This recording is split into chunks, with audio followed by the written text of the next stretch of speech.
Okay, so listen, I'm gonna be straight with y'all. This wasn't my planned video. I have been working on the most chunky, epic boy that has ever lived. But I'm gonna be honest, he's been a little bit much, and I've been procrastinating. So I'm hoping that if I just show him on camera now, it'll kind of force me to finish him because I can't leave him in the state that you guys are gonna currently see him in. But I'm making the dragon from the new D&D movie. His name is Thembashard. My boy just looks so sad right now. Father, help! But this video ain't about him. It's about Axolotls. By far the most requested little dude from both my Fuzzify series and my Minecraft series. So naturally, I combined the two to milk that sweet, sweet algorithm. So let's get started.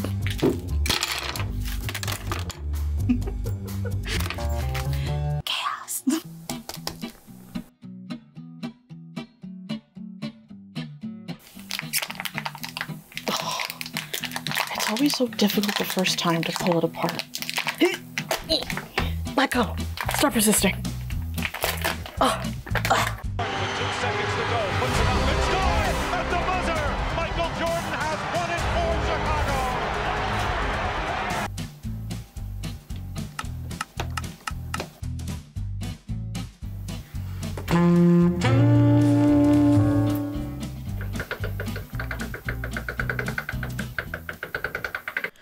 Alright, let's squish this tinfoil, aluminum foil, or aluminium foil into what will be our future aquatic fluffy friend. Essentially, I'm just going for like a squish ball.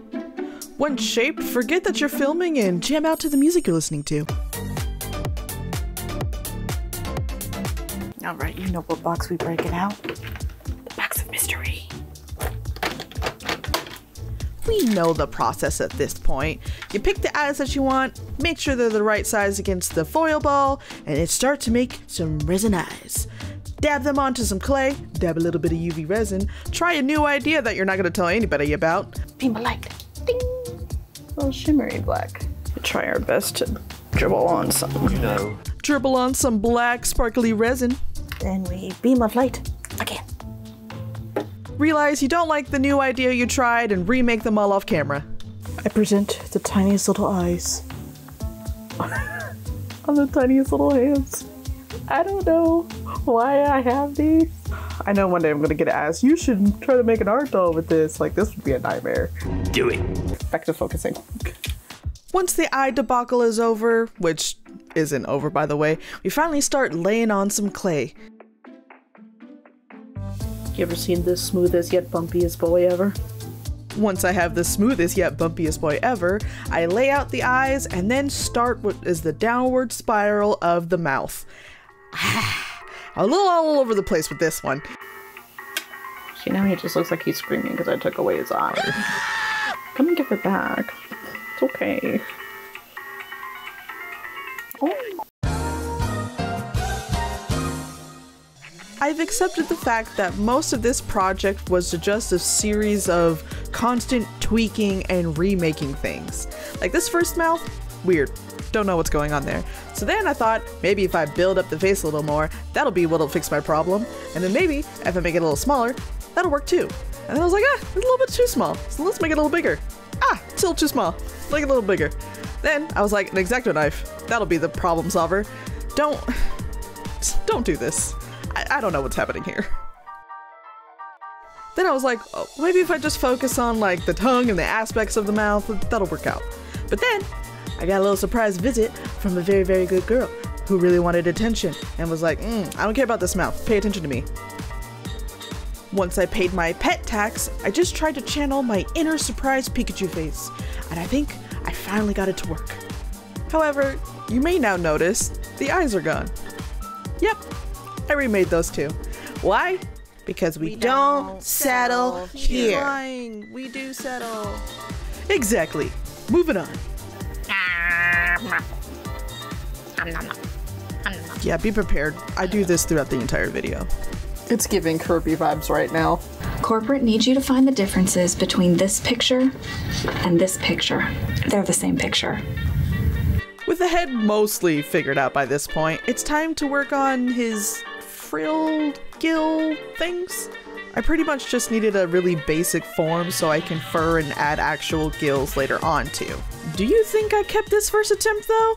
Of course not. But I did it off camera, so no footage for you. Why from this angle does it just look like a Pokemon? Like, it looks like it's doing water gun. Just pew pew pew. Just from here, he just looks like he's screaming. Just That's a mood. That's a mood. I understand, buddy. Oh. I guess there was footage. Huh. Well, that's all you get. Alright, I've reached a stage where I'm pretty happy with how his head shape is looking. I'm not changing anything else. I hope. So now it's time to move on to his feces. And I am making the ultimate stubby nubbies. I'm just channeling the vibes, besides just making, like, actual nubs. But I realized while I was making this, essentially, I'm just making that patented, like, Pokemon spiky toes, but are somehow still cute. Yeah, that's the vibe that we're going with.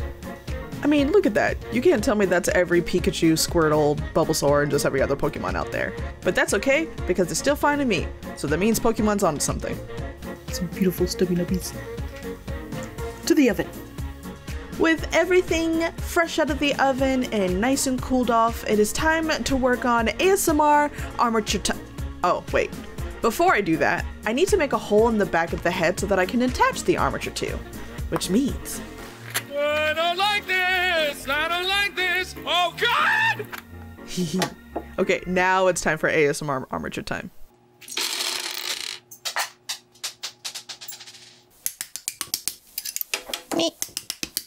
First foot. Second foot. Oh my God. Just accept your fate. Accept it. Oh, don't fight it. It is inevitable. Huh? Inevitable. Suck it. You can suck it. You suck it. Suck it! What is happening here? Foot, no! Third foot. Fourth foot. Stubby nubbies.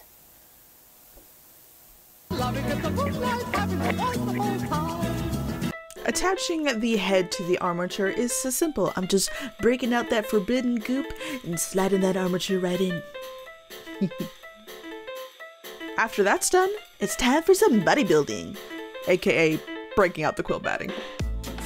I take this fluffy material and cut it in many thin strips that I then wrap around the body over and over and over and over and over and over again until the body is built up to what will be our future plump aquatic friend.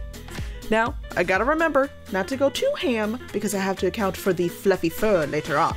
But like I always say, if you want chunk boy, you go and you get chunk boy. If you want thin boy, you go and you get thin boy. Okay, we support all body shapes and sizes here.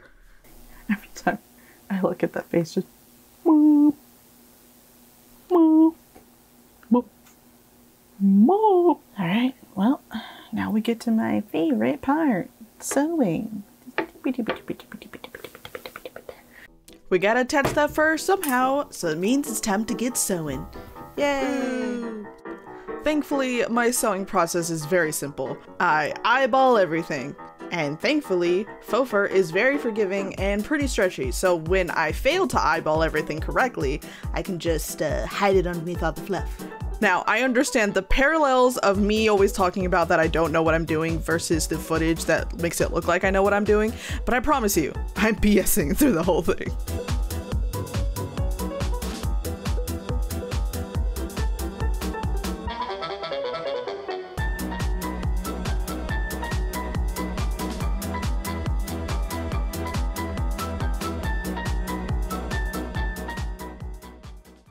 With sewing finally behind us, it's time to fur that face. And we're just gonna breeze through this because I've shown it plenty of times in the video.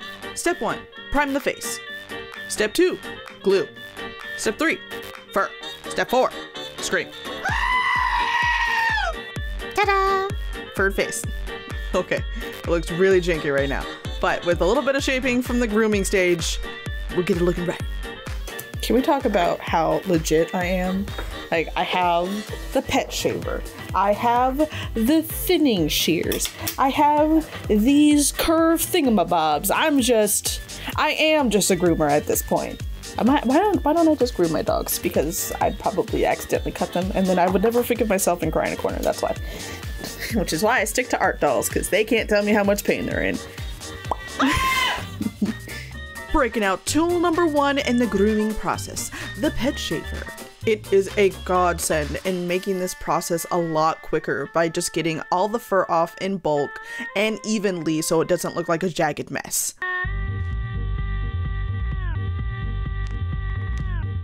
Tool number 2, thinning shears. I still don't think I'm using these correctly, maybe just a little bit too aggressively, but it's fine, and it works. Tool number 3, curved thingamabobs. I use them to detail cut everything. Such precision, such professional. Tool 4, normal scissors, blunt cutting legs. Yep.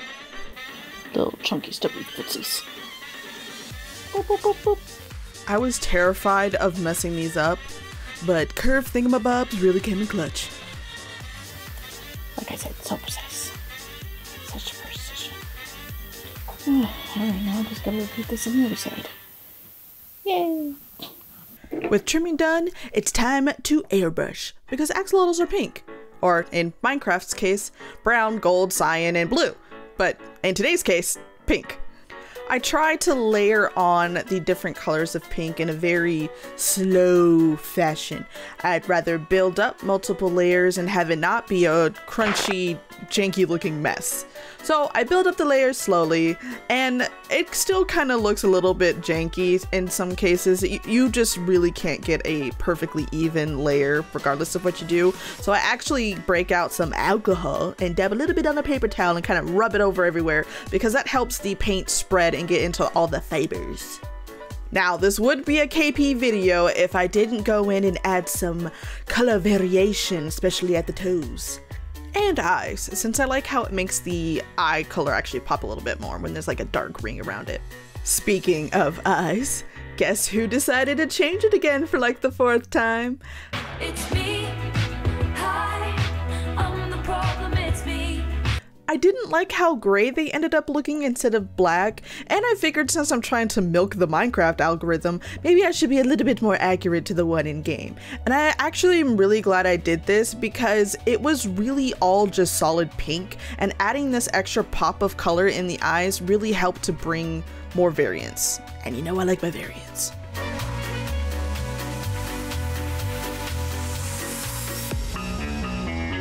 Once all the little details are painted, I gloss it up with some UV resin.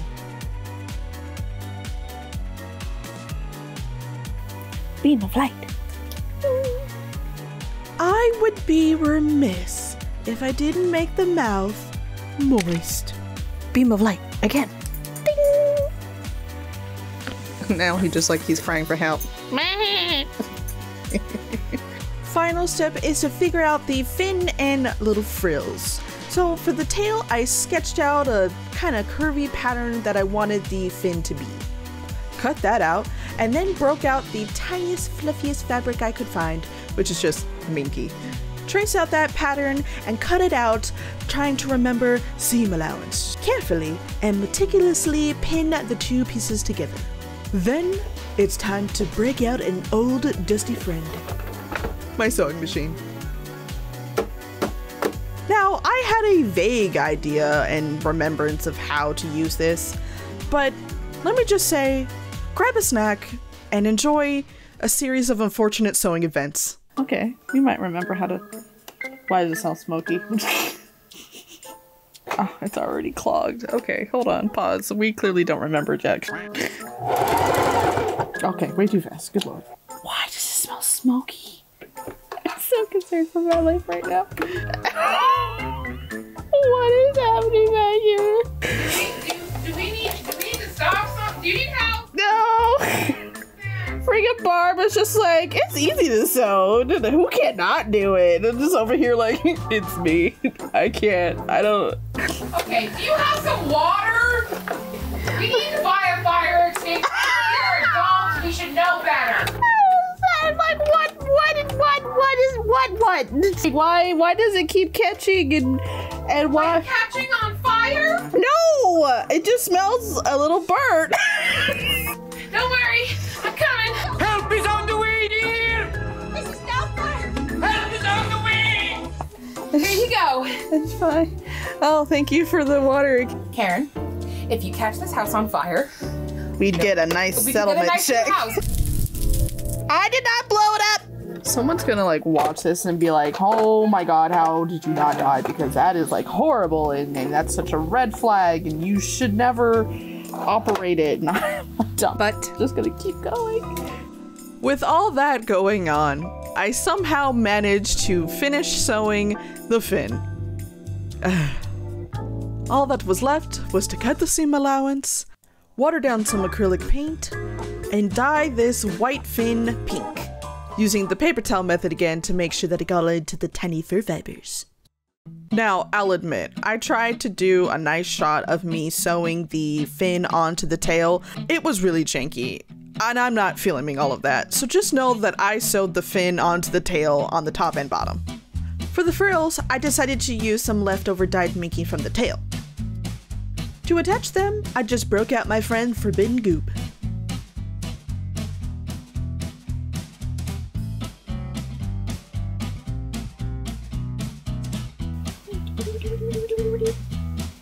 Alright, this little adorable friend needs one more thing before he's done.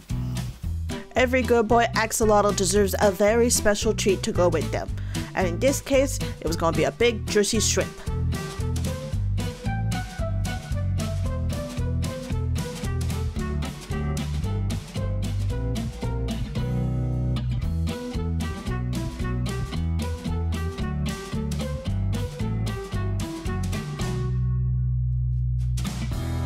You know I gotta make that shrimp moist too. Final beam of light. Alright, with this final piece, this little guy is all done. This little shrimpy. Nom nom nom nom. Gotta make sure you have food for your axolotl. Okay, let's look at the final result.